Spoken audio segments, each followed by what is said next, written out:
Welcome to the Windows Computer and Technology channel, and I want to address something that I've seen commented at least a dozen times on the channel since 24H2 was released, and it has to do with what's perceived as the lack of any change between 23H2 and 24H2. And I do totally understand why. People just look and say, well, I've moved on to this new thing. I don't see what's new in it. So we moved on to 24H2, and if we go back in time, before, all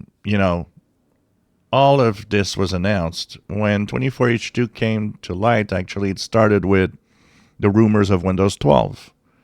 And the rumors of Windows 12 were kind of exciting in a way because all new Windows and amazing new stuff in there, and we're gonna, enthusiasts that love to dabble with new versions of Windows were like, oh wow, this is cool, something nice is coming up. And then we got into a point where we realized that no, they've decided that 24H2 is going to be what the next big version of Windows is. Now, let's stress on the word big. Update.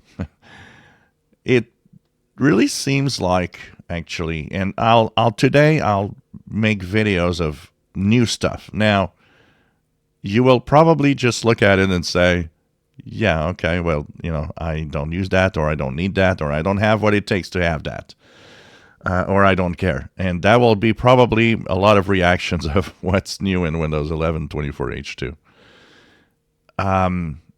It certainly came to a point that I think everything changed when they announced that 24H2 would be the Windows 12, would replace Windows 12.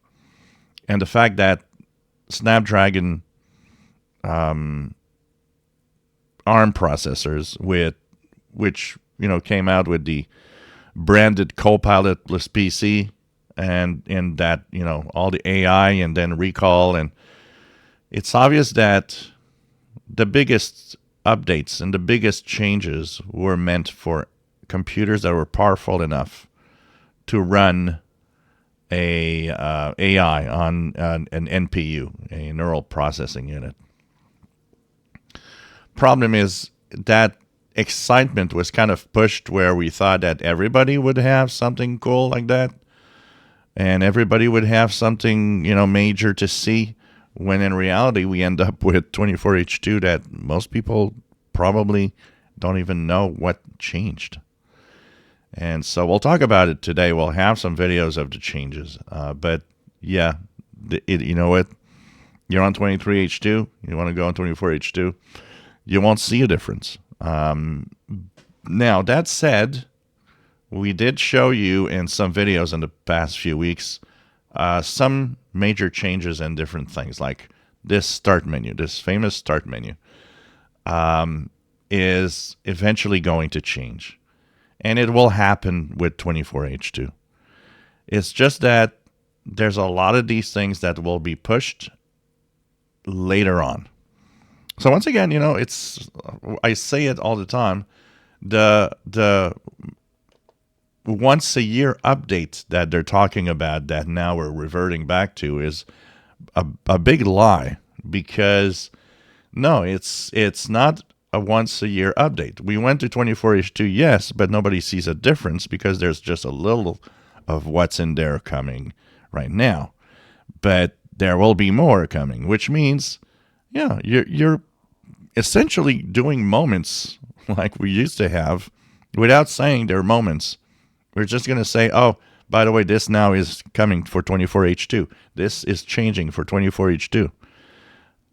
It's the really weird way that Microsoft just can't communicate anything with us. And we end up with people just moving on to a new version and saying, well, I don't see any difference. Yeah, most people don't. You got to know where they are if you want to see them. So it's really sad. I think that there was this hype about 24H2 being this big update.